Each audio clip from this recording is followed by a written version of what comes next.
The alarm rang at 6 a.m. sharp. The same shrill sound, the same weary hand slamming the snooze button, the same sigh that had become part of his daily ritual. For 10 years, Daniel had lived this loop. 10 years of waking up before the sun, dragging himself out of bed, dressing in stiff clothes that felt more like armor than attire, and heading into a building that swallowed him whole. The office smelled of burnt coffee and recycled air. The fluorescent lights flickered above like they were mocking him. Every morning, he passed the motivational posters on the wall, phrases like teamwork makes the dream work and excellence is not an act, but a habit. He used to believe in them, used to repeat them to himself when he felt small, when he wanted to prove that loyalty and effort meant something. But now, they looked like cruel jokes. 10 years. A whole decade of showing up early, staying late, volunteering for projects no one else wanted, being the reliable one, the one who never said no. He thought that would make him indispensable. He thought it would buy him security, recognition, maybe even pride. Instead, it bought him exhaustion. His colleagues came and went. Some younger, fresher, bolder than him. They climbed ladders he couldn't seem to touch, smiled as they accepted promotions that he had quietly, desperately hoped for. He clapped politely, forcing the corners of his mouth up, swallowing the lump of disappointment in his throat each time. But the truth, every clap felt like a betrayal. To himself. At home, the sacrifices weighed heavier. He missed his daughter's school plays, missed anniversaries, dinners, first days of school. His wife's eyes had shifted from understanding to tired to quietly resentful over the years. She never screamed about it, never accused him outright. But silence is its own weapon. And he felt the sharpness of her silence every time he walked in past midnight, loosened tie around his neck, too drained to do anything but collapse. There were days when he caught himself staring at the family photos on his desk. His little girl with missing teeth, her smile too bright for the frame. His wife, younger, laughing, holding his hand in a way she didn't anymore. He'd look at those photos and whisper to himself, "I'm doing this for them." But deep down, he knew it wasn't true. He wasn't doing it for them. He was doing it because he was afraid. Afraid of leaving. Afraid of starting over. Afraid that 10 years would turn into nothing if he admitted it was wasted. One particular morning, Daniel found himself standing in the parking lot earlier than usual. He leaned against his car, coffee in hand, staring at the building's glass facade. The sunrise reflected across the windows, painting them gold, almost beautiful. For a second, he felt a flicker of pride. I've given a decade of my life to this place. But almost immediately, the thought twisted into something bitter. I've given a decade of my life to this place. The repetition stung. The pride drained. The words felt like chains. In meetings, his voice blurred into background noise. He'd offer ideas, suggestions, solutions only to watch them ignored, dismissed, or worse, repeated by someone else minutes later and suddenly praised. The sting of invisibility became routine. He learned to swallow it, to tell himself, next time, they'll see me. But they never did. What they did see was his compliance, his willingness to shoulder burdens, to absorb blame when things went wrong, to nod and smile even when he was breaking inside. The company didn't see a loyal worker, they saw a convenient one. And Daniel, he let them. For 10 long years, he let them. The thing about wasted time is you don't realize it's wasted until it's gone. In year 2, he thought he was paying his dues. In year 4, he told himself he was building toward something. By year 7, the doubt was louder, but he smothered it under the weight of routine. By year 10, the truth could no longer be ignored. He remembered the day clearly. His 10-year anniversary. No plaque, no card, no handshake. Just another email in his inbox. Reminder, submit quarterly reports by end of day. That was it. 10 years boiled down to a line in an inbox. He sat at his desk, staring at the screen. Around him, people typed, phones rang, printers hummed. The usual office symphony. But inside, everything went quiet. He stared at that email until the words blurred. And then it hit him with crushing clarity. He had given a decade of his life to a company that would never remember his name. The weight of that realization settled heavy on his chest. His pulse raced, palms sweating, throat tightening. He wanted to stand, to scream, to slam his fists into the desk until someone noticed, until someone said thank you. But no one would. And maybe that was the moment. Quiet, almost invisible to everyone else, that Daniel's story began to shift. The 10th year was supposed to mean something. To Daniel, at least. A decade of service that had to count for something. A token of gratitude. A word of acknowledgement. A sliver of respect. But instead, the only reminder of his milestone was an automated HR email asking him to update his emergency contact.it. Was almost funny. He told himself not to care. Told himself it didn't matter. But late at night, sitting alone in his car in the office parking lot. Engine off, the silence pressing in. It mattered. It mattered more than he wanted to admit. The cracks began to widen after that. There was the meeting with Johnson, his manager. A quarterly review. The kind that was supposed to give feedback. Chart growth and outline opportunities. Daniel had prepared spreadsheets, notes, detailed explanations of how he'd carried projects no one else wanted. Johnson barely glanced at them. He leaned back in his chair, tapped his pen against the desk, and said, "You're doing fine. Keep it up." That was it. Fine. Keep it up. A decade distilled into 2 words that carried the weight of indifference. Daniel wanted to ask, "Fine. That's all. Don't you see what I've sacrificed? Don't you see the hours, the weekends, the pieces of myself I left here?" But he didn't. He nodded, thanked Johnson for his time, and walked out of the office with the word fine echoing like an insult in his skull. The resentment bled into his home. His wife asked him one evening, "How long are you going to keep doing this?" She wasn't angry, not in her tone. She was tired. Her voice had the flat edge of someone who had repeated the same question too many times.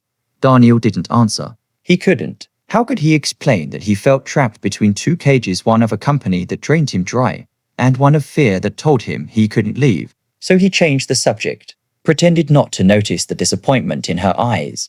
The most brutal moments weren't the missed promotions or the overlooked ideas. They were the small humiliations, like the time his colleague Sarah, 5 years younger and with half his experience, was chosen to lead a project he had been quietly angling for. In the meeting, Johnson clapped her on the back, saying, "You've got leadership potential." Daniel smiled, because what else could he do? But inside, he felt himself shrink. He wasn't seen as a leader. He wasn't seen at all the time he worked through the weekend to finish a critical report, only for the VP to present it on Monday without mentioning his name once, as if Daniel's fingerprints hadn't been on every single page.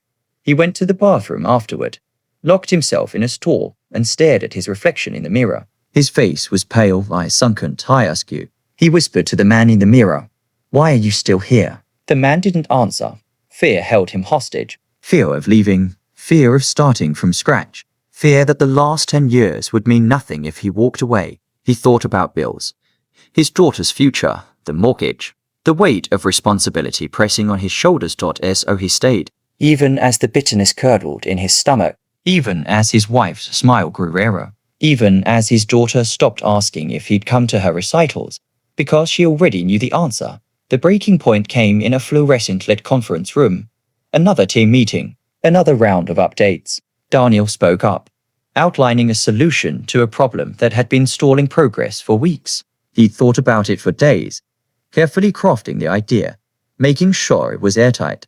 Johnson nodded absent-mindedly, moved on to the next agenda item. 15 minutes later, Sarah repeated the same idea almost word for word. This time, Johnson lit up. "That's brilliant, Sarah. Exactly what we need. Let's run with it." Laughter. Claps on the back. Words of praise floated around the table. Daniel sat there, his chest tightening, heat rising up his neck. He opened his mouth, then closed it again. What was the point? No one noticed. No one cared. He excused himself early, walked down the hallway, and pushed open the bathroom door. His hands gripped his sink, knuckles white, as he stared at his reflection. This time, the man in the mirror looked back at him with hollow eyes, and Daniel broke. The tears came silently at first, then harder, shoulders shaking, breath hitching. 10 years of swallowed frustration, of plastered smiles, of being invisible, all erupting in a sterile bathroom under flickering lights. What am I doing here? The question ripped through him. What have I done with my life? 10 years? Gone. For what? When he finally walked out, his face was red, eyes swollen. He told no one, but inside, something had shifted. The bitterness was no longer background noise. It was a roar. He began to notice things he had ignored before. The way people walked past him without acknowledgement. The way his boss looked through him. The way his body ached constantly from stress. how the dark circles under his eyes never faded. The truth was no longer something he could bury. He had given a decade of his life to a company that would never give anything back, and now the choice sat in front of him like a loaded gun. Stay and let another decade slip away, or leave and face the terrifying unknown. Daniel didn't quit the next day. Change didn't crash into his life like thunder. It crept in slowly, like a whisper that refused to be silenced. After that breakdown in the bathroom, he carried himself differently. Not outwardly, he still showed up, still typed reports, still nodded in meetings. But inside, something fundamental had shifted. The illusion was gone for years.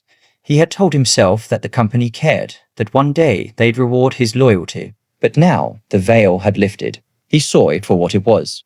A machine that consumed people and spit them out when they had nothing left to give. And for the first time, Daniel allowed himself to feel the anger without apology tottered home. The silence between him and his wife stretched thin. But one night, sitting at the kitchen table, he finally spoke. "I can't keep doing this," he said. His voice was hoarse, trembling, like it had rusted from disuse. She looked at him, eyes tired but soft, then stopped. The simplicity of her words stunned him. For years, he had convinced himself it wasn't possible, that leaving was a luxury he couldn't afford. But hearing her say it out loud without hesitation loosened something in his chest.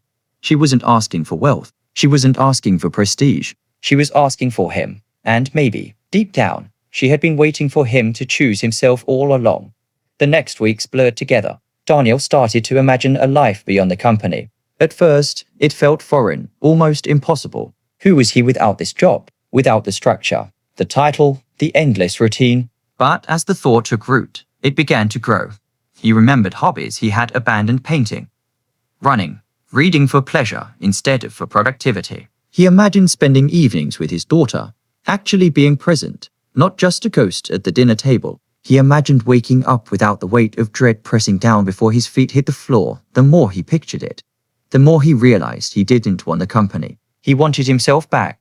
The final straw came in the form of a missed bonus. He had worked tirelessly, exceeding every goal, covering for others, putting in nights and weekends. When the bonuses were announced, his name wasn't on the list. He didn't cry this time, didn't rage, didn't even feel surprised. He just felt done.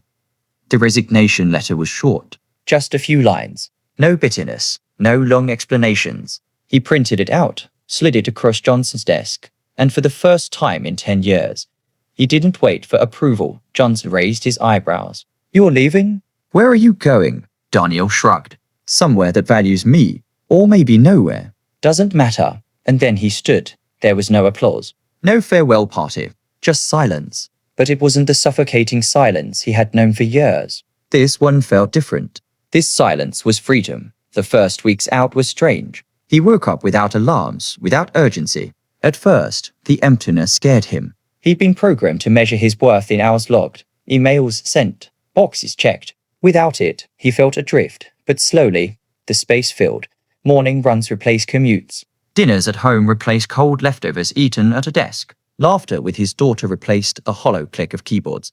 And within that new rhythm, Daniel rediscovered something he thought he had lost: himself. There were still fears, of course. Still nights when doubt whispered, "What if you made a mistake? What if the next decade is wasted too?" But now, the fear no longer held him prisoner.